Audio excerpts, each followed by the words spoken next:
Et il nous reste un tout petit peu de temps. Jules Torres, je voudrais qu'on revienne un instant sur les révélations du Monde. Jules Torres, les informations. Comment voulez-vous que je qualifie ? Les informations rapportées par le journal Le Monde. Voilà, les informations rapportées par le journal Le Monde. Les informations. Est-ce que ce sont des informations d'ailleurs ? On peut même jouer sur ce mot-là. Alors Jules Torres, non, mais c'est vrai. Les propos qu'aurait tenus effectivement Emmanuel Macron. Expliquez aux auditeurs d'Europe 1. Non, mais c'est vrai. Grande Tarlouse, Mamadou, petite phrase révélée par Oui, depuis 2 jours, on voit des articles du journal Le Monde, qui a d'ailleurs été épinglé par notre ami et journaliste Génie Bastier pour son activisme pro-palestinien au sein de sa rédaction. Eh bien, on voit le journal Le Monde écrire sur Emmanuel Macron des articles, des longs articles, dans lesquels il y a des propos rapportés, visiblement par des gens qui en veulent au président de la République. Et il y a beaucoup de gens en France qui en veulent. Mais pardonnez-moi, ça n'autorise pas tout.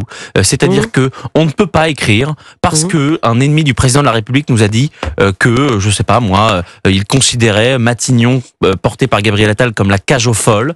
Que en France il y avait trop de Mamadou ou de Rabzouz, je cite. Eh bien, pardon, mais ça n'est pas une information. C'est-à-dire que moi, si demain Arnaud Benedetti me dit Pascal de la Tour du Pin, elle a fait ça avant-hier. Eh bien, je vais pas l'écrire dans un papier. Et surtout, je vais vous demander. Et ça fait pas une information. Donc c'est une information. C'est un propos rapporté. Ça ne fait pas une information. C'est pas du journalisme. Je sais pas. Je vais pas donner des leçons de journaliste au Monde. C'est ça. Je dis juste que Charles de Gaulle, quand il parlait du Monde, il l'appelait le journal Les Mondes. Voilà, c'est tout. Voilà. Bon. Merci beaucoup, merci infiniment Jules Torres, merci beaucoup Arnaud Benedetti, merci infiniment. On se revoit bientôt, messieurs, oui ? Le plus tôt possible. Oui, pour la formation du nouveau gouvernement. C'est tant qu'il soit formé. On se revoit dimanche, mais c'est ça. Voilà, écoutez, nous suivrons ça. Merci beaucoup. Ça pourrait arriver dimanche. Ça pourrait arriver dimanche. Ce sera pas un deuil national. C'est soit dimanche, et après, c'est après le 24. Mardi matin. Bon, écoutez, on suit ça. 24, ouais, bon. Allez, on va suivre ça sur Europe 1, évidemment, tout le week-end, nous veillons. Une petite annonce pour les amis d'Europe 1. Le 1er janvier 2025, votre radio préférée Europe 1 fête ses 70 ans.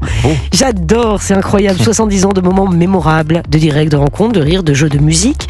Chaque jour, redécouvrez en podcast les grands moments de l'histoire d'Europe 1 à travers des archives sonores exceptionnelles. Et je peux vous le garantir, moi je viens d'arriver à Europe 1, vous retrouvez des séquences incroyables dans cette radio. Les archives sont dingues. Là, pour commencer, on vous propose une plongée en 1955. Vous vous rendez compte, 55 J'adore. Les premières secondes d'Europe 1, les tout premiers reportages radio ou encore la première émission culte d'Europe 1 pour ceux qui aiment le jazz. 70 ans d'Europe 1, une collection de podcasts exceptionnels à écouter dès maintenant sur le site et l'application Europe 1. Il est 19h57. On revient dans un instant, le journal de 20h. À tout de suite sur Europe 1.